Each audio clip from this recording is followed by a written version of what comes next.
All right, let's suppose we wanted to sketch an antiderivative given a function. So given like this example, given this function little f, let's say we wanted to sketch a function,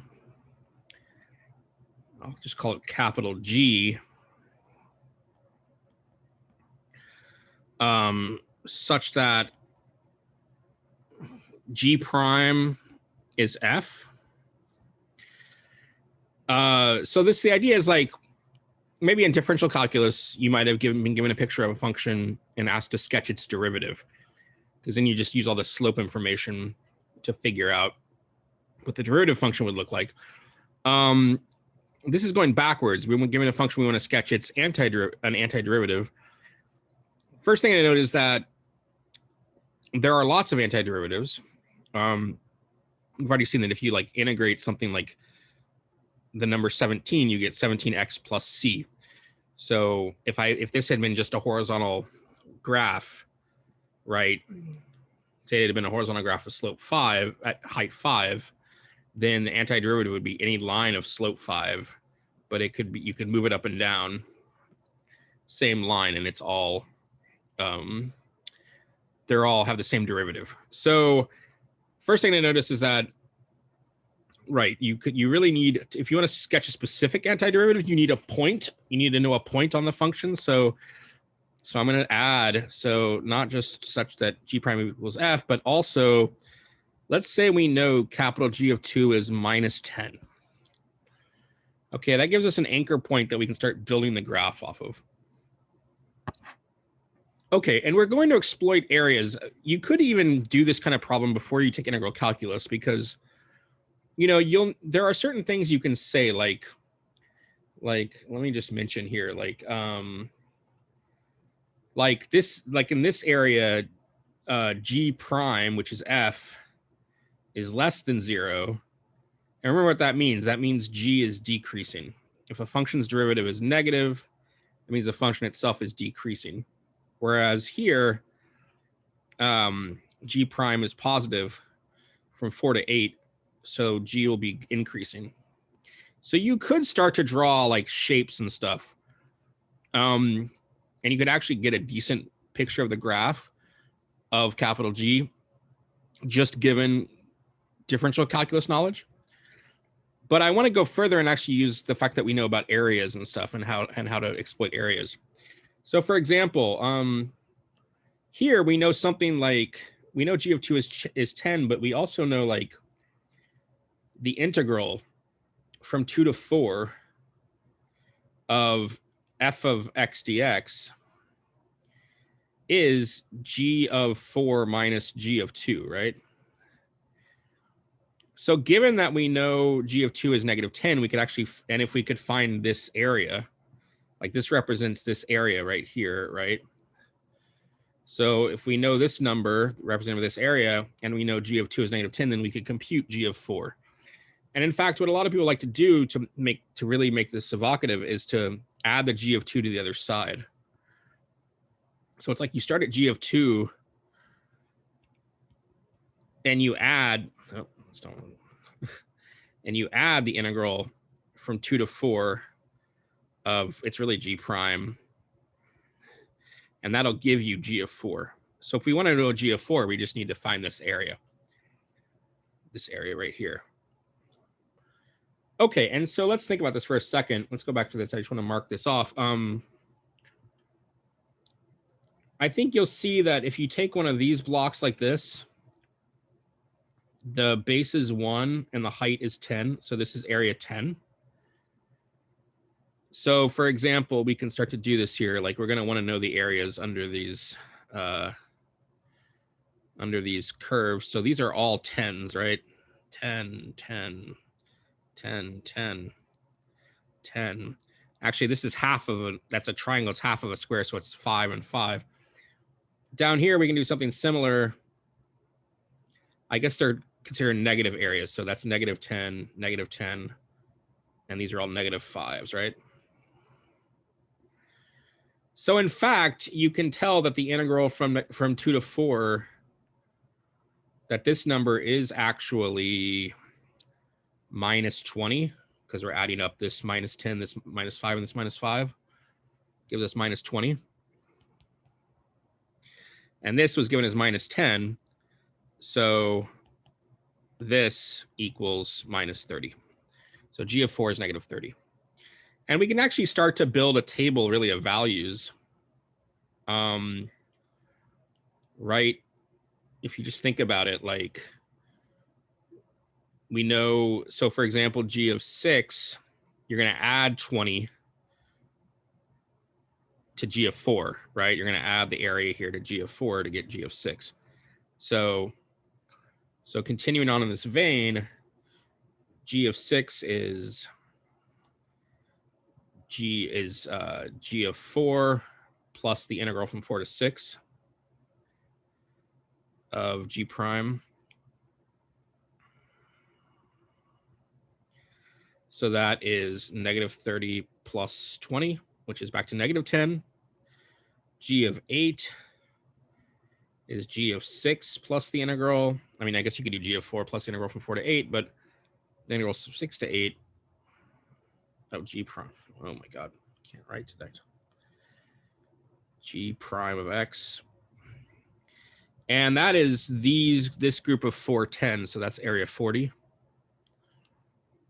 So that is negative 10 plus 40, which is 30. What about G of 0? Right? G of 0, this area is gonna be the difference. So let's just write that down. The integral from 0 to 2 of G prime of X dx is G of 2 minus G of 0. And let's just plug stuff in. So like this again is minus 20. I think if we look at this area right here, right, that's minus 20. So, and then G of 2 was minus 10. Oh, so I think we get, I mean, you could just put a negative sign through everything. So 20 is 10 plus G of 0, which implies that G of 0 is 10. It also makes sense because like you're supposed to go down by 20. This is negative 20. So from 0 to 2, G should go down by 20. G of 2 is negative 10. So G of 0 should be 10 to go down by 20 to get to negative 10, right? Those are the kind of thoughts you can give yourself. All right, so you can start to plot this function. Let me just actually start to draw a plot. I didn't make a nice grid to start with, but let's see. The biggest are plus 30 and minus 30. So let's just kind of draw. Why won't you straighten out when I hold you there? Okay. So let's draw X here and then mark these off. 10, 20, 30 there, minus 10, minus 20, minus 30 there. What are we doing? 2, 4, 6, and 8? Yeah.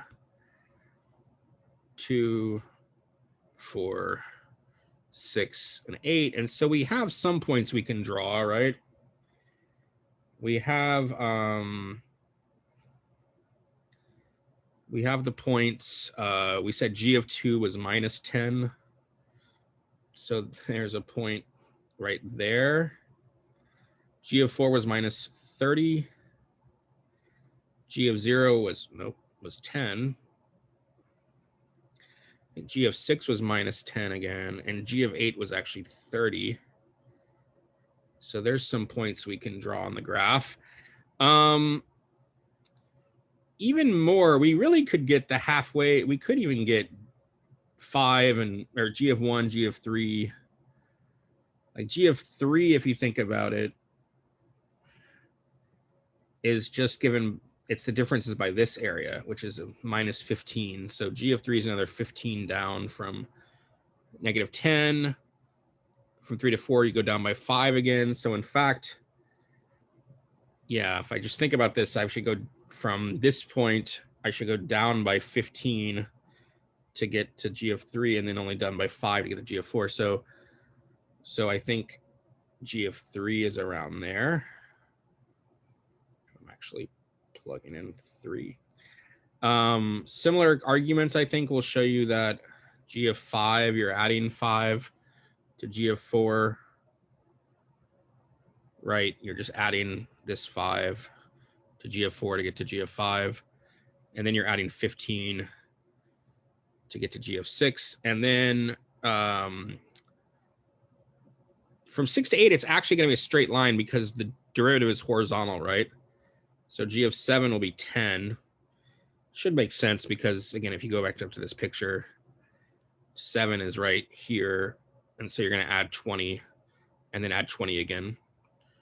So that should be, yeah, 20 going from there to there and then 20 going from there to there. And you really can see what's going on. You can sort of connect the dots now. I'll say that, like I said, this is a straight line.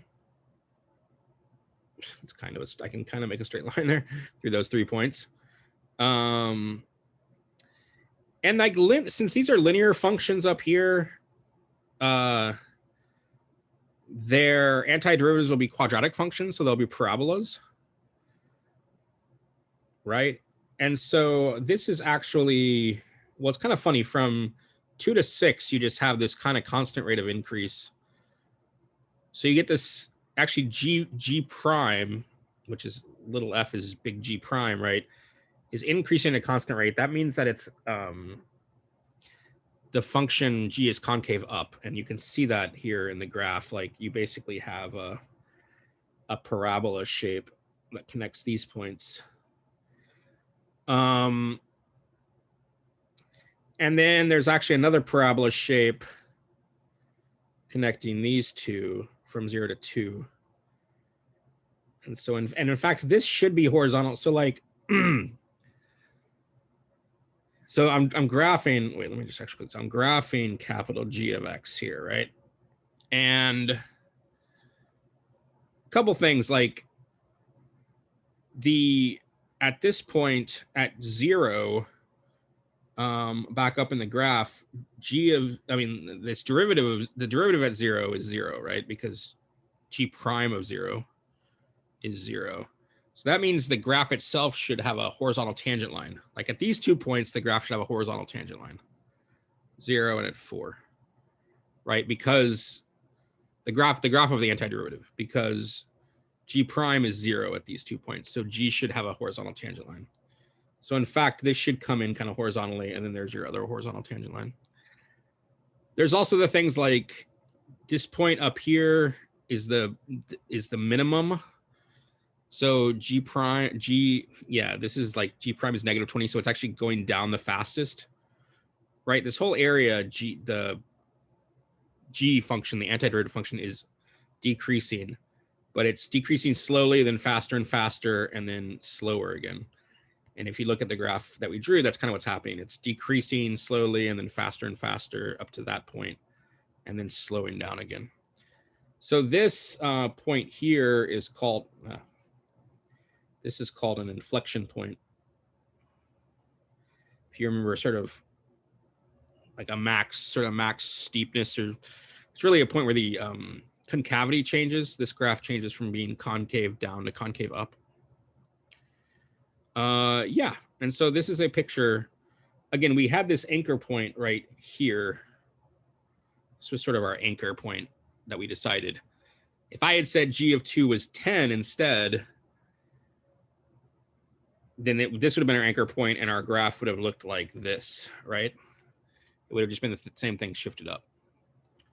So, okay, so that's the idea. And it's just nice because really with the areas, you know, before in differential calculus, you could at least sketch the shape, but you couldn't necessarily plot a bunch of points. But using the areas as the differences, as the change in G, really, right? The change in the G function, we are able to actually find the difference in heights of these points, right? Like from here to here was a height change of 40 plus 40, because the area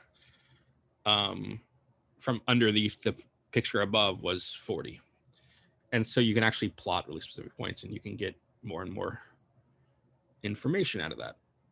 Okay. All right, so that's the general. I mean, you can just generalize that to any sort of other example you have to do. So I'll stop there.